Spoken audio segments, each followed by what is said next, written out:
Boom! Let's go. They said I was too much, but guess what? That's just who I am. Today's video, listen, inauthenticity, the enemy of purpose. And before we get started real quick, let me do a quick prayer. Lord God, I ask you that you would bless anybody that's watching this video. I ask you that you would drastically shift their life, God. I ask you that I would be a vessel for this message, God, that would help them completely revolutionize, completely transform themselves into their greatness of where they are to go, where you want them to be, and what they desire to do. Thank you, Father, in Jesus' name, amen.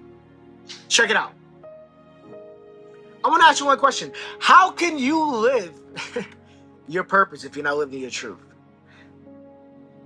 We'll talk about a very important thing called authenticity. And see, in order to understand authenticity, I think it's important that we understand what is inauthenticity. What is the very opposite of that? You see, how many of you have felt like you haven't been able to be yourself? How many of you felt like you've been pretending? How many of you felt like you've been ignoring your passions, you've been ignoring your beliefs, you've been ignoring your wants, you've been ignoring your needs? How many of you have been, it's almost like you've just been searching and seeking for external validation over your own inner fulfillment? And that is because of inauthenticity. That is because of not truly walking in your truth. And in this video, I want to help you discover how to walk into your truth. I believe that this is going to help you really hopefully have a mind shift where you can say, oh my goodness. And you can discover and start to see, have you been inauthentic in your life? Have you been really living who you truly are and who you are truly created to be? You see, the cost of inauthenticity, I've discovered, is that it will have you disconnect from people. It will have you disconnect from yourself and your actions. There'll be totally a misalignment there. It will block you from discovering and fulfilling your very purpose. And when you begin to walk in inauthenticity, what happens is that you'll start taking on things like stress, anxiety. You'll start taking on things like, you'll start finding yourself, your body sometimes will get physically fatigued. Have you ever felt like that? You have like no motivation. You feel like you just have no energy, right? You feel like you have a loss of yourself. It's almost like you've lost your identity. It's like you're like, who am I? I have no identity. I don't know what to do. I don't know who I am. I don't know who I'm supposed to be. Like, you're just totally lost, right? You feel completely unfulfilled. So what happens is you wind up seeking validation from other people, and you have no internal compass of validation for yourself because you just don't know. You've been so inauthentic, you don't know. And so you also find yourself saying yes all the time to things that you don't want to do or you don't want to be.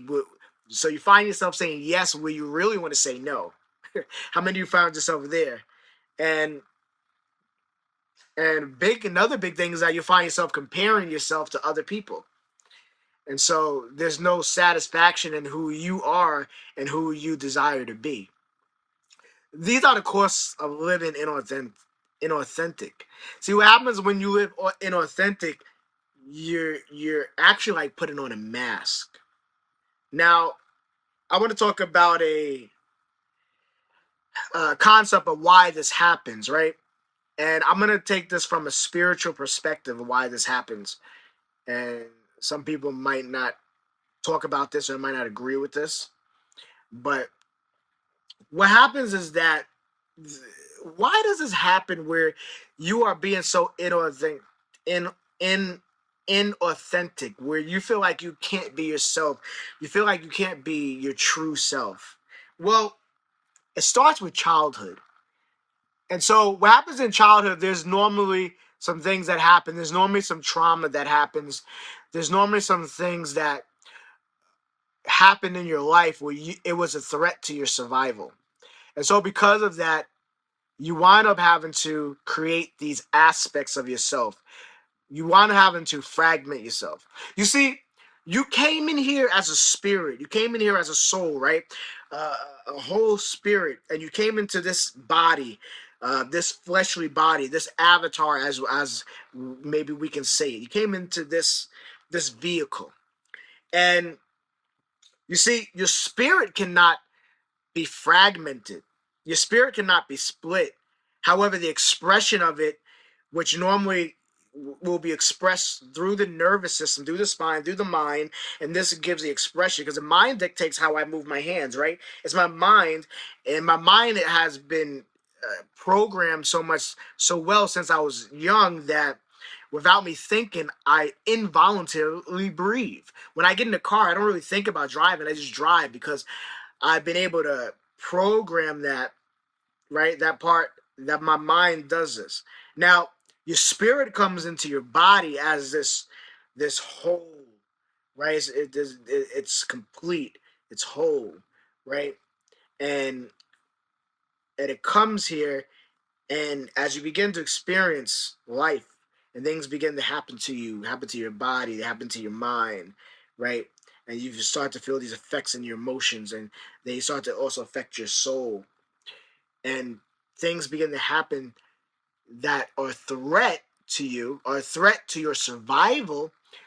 You begin to split yourself. Let's talk about this. What do I mean by this? Let's take an example. We have Johnny. Johnny was raised in a home where he had to be the strong kid, and his mother didn't have such a great job, and she needed Johnny to be a man at a young age. Johnny is only a kid, but she's like, Johnny, you need to help around the house, you need to do this, you need to do that, Johnny. And she's expecting almost like Johnny to be her husband, to be her man, but Johnny is still a child. Johnny wants to have fun. Johnny wants to explore. Johnny wants to live his life. However, the mother almost has threatened his survival where he has to grow up really fast. And so Johnny has to take on this now, this new part. He has to create this new part of himself. And let's just say he didn't give it a name, but I'll give it a name. Let's call it Dennis. And now Dennis, he has to create this part of himself called Dennis. And now Dennis basically has to become the man of the house. And now Dennis goes around and he makes sure that he cleans. He makes sure his mom comes home from work. Everything is done in the house. He takes care of his siblings. Dennis begins to grow up and become in a young teenager, comes into adult, and he finds himself that the Johnny that was little, Johnny that was little. We're talking about the same person, remember? Johnny that was little who wanted to explore, who wanted to have fun, and Johnny he wanted to be free. He wanted to experience life, and now Johnny has grown up, and this aspect he has created where he's very like the caretaker. He's very much the protector. He gets a girlfriend, and now he becomes this man who's like, oh, I have to take care of her. I have to make sure everything is good. I have to make sure everything is that. And the woman's coming, and she goes out and she works like his mother did, and she comes home and she expects everything to be done. And Johnny has lost his sense of identity because now he's living for his girlfriend. He has lost this sense of himself. He's not able to explore and see who he really wants to be. Where Johnny was so just, he wanted to have fun and explore. Who knows? Johnny could have been an actor. Johnny could have been a musician. Johnny could have been an innovator. But now Johnny has become this house husband, right? Because he has decided that in order for his survival, he would live inauthentic. So now he has become this house husband. He has to make sure that his girlfriend comes home all the time. His wife comes home all the time. And when she comes home, he makes sure that everything is good. Johnny winds up finding that he's unfulfilled. He's extremely stressed. He feels like he can't be a man. He feels like he has lost it. He feels like he has no masculinity. He feels like he can't operate as a man. He feels like he is somewhat. His wife is a provider, right? So he feels like he's taking care of her, but he's really not, as he feels like he wants to as a man. And so Johnny has lost a sense of himself. He wants to go out and explore. He wants to get into the arts, but yet he's stuck at home being a house husband because he has decided to create this aspect of himself, Dennis, as we call it, to be this house husband to take care of his girlfriend. And so Johnny finds out he has a lot of stress. He finds out that he has tons of anxiety. He finds out that when his girlfriend comes home, he's just totally exhausted. He finds out he's just completely empty. He's completely unfulfilled. He completely has no self-worth for himself. And so Johnny has been living inauthentically. Johnny has put on this mask and he's just not happy. How many of you have lived inauthentically, have lived not truly to who you are? And so what can we do about this? How can we step into our authenticity? How can you step into your authenticity? I want to give you one word: desire. See, desire is a very thing. Desire is your barometer to change and to truly tune it in to your inner fulfillment. And there's one question that you could ask yourself for you to discover your desire, and that's to say, well, what do I truly want? You see, for Johnny,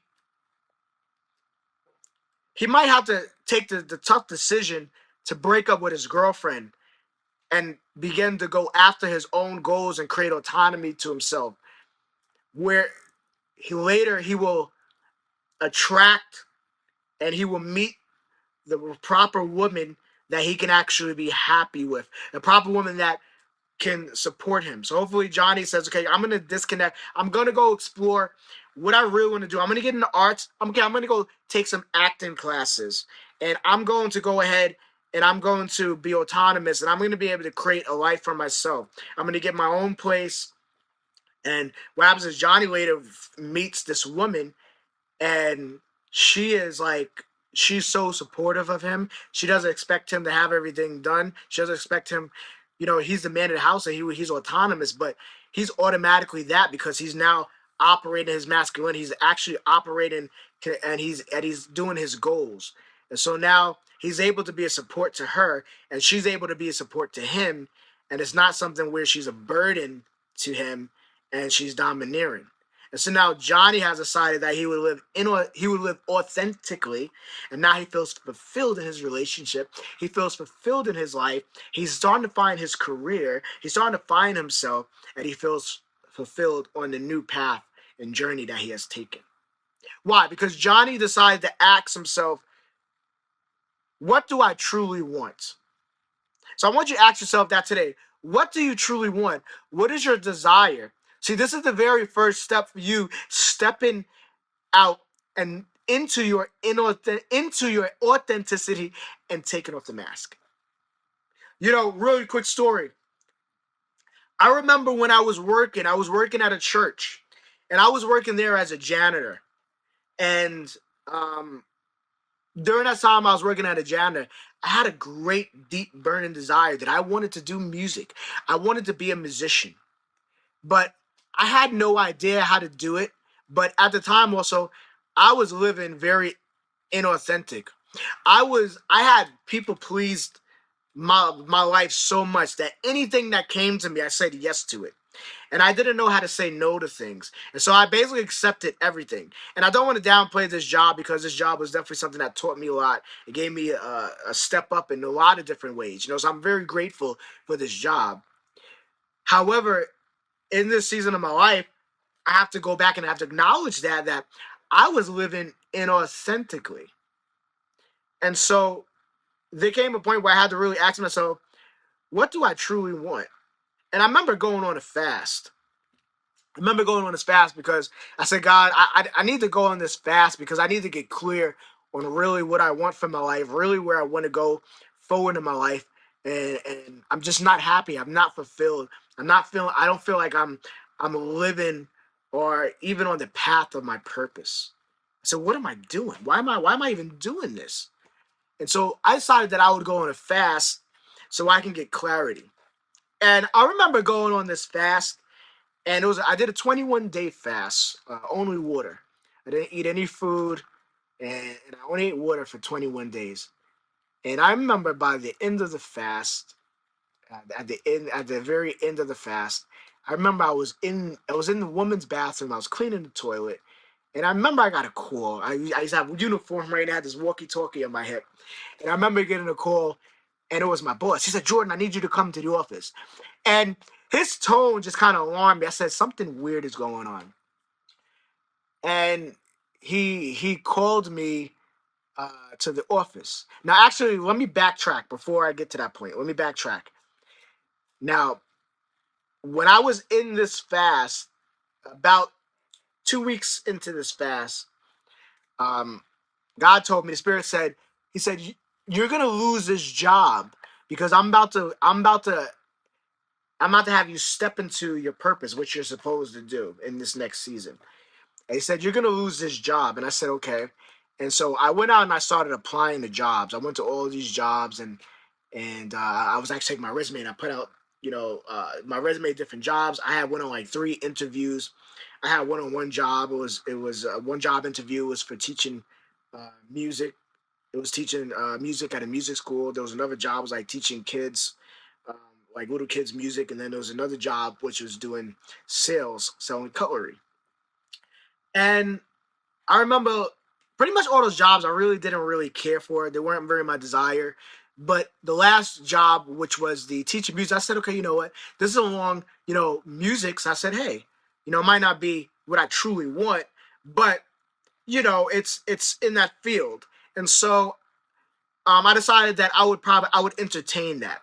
And I remember one day I was sitting in my car in my driveway in front of my house, and I got a call, and it was the owner of the music school. And the funny thing, the owner of the music school was actually they were actually a member of the church that I was working at. And so they knew that I was musical because they see me play the piano, sometimes on the side when I wasn't working. I would play for like Sunday church services or just play on the side. And their son, actually, he was a keyboard player there. And so they knew that I could play. They knew I knew music. And so I got a call when I was in the car in the driveway. He said, "Jordan, we really like you, da da da.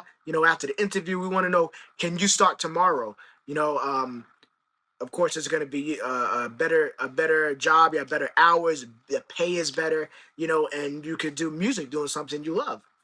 And I said, "Man, okay." I said, "Okay, cool, cool." And I agreed to that. I hung up that phone. As soon as I hung up that phone, I heard the Spirit say to me, "Don't take the job. Call them back and tell them no."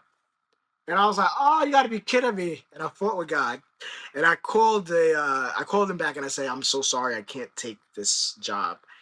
And the owner, she was literally begging me. She was trying to like reason and rationalize with me.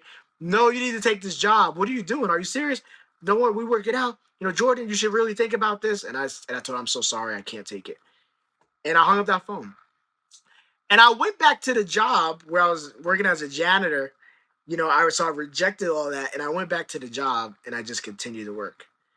And but I remember what God told me. God said, "I'm about to bring you into your purpose." And so at that time, I didn't know nothing about desire and all this stuff. I didn't know nothing about the spiritual teachings that I know now, but I just knew what I was hearing when I was on the fast. And so I went. So let's fast forward. Now let's go back to when I was cleaning the women's bathroom, and my boss called me in a walkie-talkie, and he had this tone. I said, "Okay, something's up." And he called me in the office, and there, right in the office, was the administrator, of the building, of the whole company. So he's the one that he was the top guy who made all the decisions for the church. And he said, "Jordan, we're gonna have to let you go. Unfortunately, we're making some changes. We're downsizing. And unfortunately, you're one of the people we're gonna have to let go. We're letting a few people go, but you're gonna be one of them as well." And so they let me go that day, and I'm like, "Oh my goodness, well, what's going on, God? You told me that you're gonna take me into my purpose and this and that, and you just like I got blindsided." Do you know I went home that day? The very next day I got a phone call, and there's this guy. He's like, "Hey, this is I don't want to say the person's name, but he just said his name, and he's like, 'Hey, I'm calling from the New York office, and I got your resume. Meanwhile, I didn't know what he's talking about because I had sent my resume out to like 90 different, companies, and and he was just like, hey, I got your resume. I'm like, okay. And he's like, hey, can you do an interview? I was like, sure. Where do you need me coming? He's like, no, we're gonna do an interview right now on the phone. And so he asked me all these questions, and so he said, great. I want you to go down right now to Brooklyn, New York, and I want you to meet with this guy, our music director. And I said, okay. So I met with the music director, and they met this old Jamaican guy. God bless his heart. He's no longer, he's deceased now, but I'll never forget him. One of my mentors, and I sat with him, and he said, "Yeah, man, can you play this? Can you play this?" And he's like, "Can you play this song?" And I'm like, "No." So he had me play. He's like, "Okay, yeah, man." He's like, you got a little good thing you could play, but you got to work on your left hand. Your left hand's kind of slow, man. You know." He's like, "Well, you know what we're gonna do? I'm gonna tell the guy at the office. You're a good guy. I like there's something about your spirit. I don't know. I like it. I'm gonna have him book your ticket." And so I'm thinking, book my ticket. What is he talking about? And so literally, he calls the guy. The guy calls him. He's like, "Okay, all right, we're gonna book his ticket. Tell him he's got to leave next week." And so they booked my ticket to Florida. So I went to Florida. I did this crusade, and I'm playing with this big preacher uh, who owned the church, and his prophet comes out, and I'm playing, and I don't know what I'm doing. And then the prophet says, "Man, I like what you're doing today. Hey, we're gonna go to Aruba. Are you? Because we were supposed to go home after this. We were supposed to go back to New York after Florida. But he said, "Hey, do you want to go to Aruba while we're there?" I'm like, "Okay." So we wound up going to Aruba, and that started my journey of being a musician. Remember, I told you before I had a desire that I wanted to do music. I wanted to be a musician. That's what I wanted to do. I wanted to travel doing music. I had this desire. That's who I wanted to be authentically. And and when this shift began to happen, I was actually given the opportunity. Hey Jordan, you know what? We like your work ethic. We like what your heart for ministry, and we like what you do around here. And this is what I'm talking about. What at the church? So after I got fired, after I got let go, about a week later, they offered me my job back. They said, well, you're gonna have to unfortunately start back at the bottom. You can work your way up, but we do want to give you back, the position for your job. Unfortunately, you won't start the same pay, but we'll get you back there, and we'll get your benefits back up and everything. And they offered me this job back, and I had to make a decision. What do I truly want? You see, if I would have took that job again, I would have been walking in inauthenticity. And I had to decide that I would have to be authentic. And I didn't even know anything about authenticity. But now that I understand these spiritual, these principles and laws, I can look back and say, oh my God, that's what I was doing without me realizing it. And so,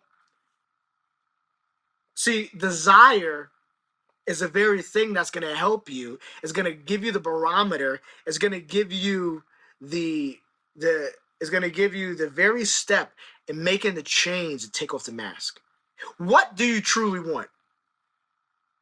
You see that month I went from being a church janitor, church custodian, to being a world traveling musician, and I've been traveling around the world doing music ever since. I'm actually on a contract right now as I'm doing this video in China. Um, I'll be here for a little bit, and then I'll be on to the next thing. But my next season, authentically, what I want to do is I want to help you. I want to help leaders. I want to help you that have been disenfranchised, you that have been in this state of where you've been feeling outcasted, you've been feeling shamed, you've been feeling like you've been living inauthentically, and help you step into your power and help you step into this new season, this next great season of transformation of your life.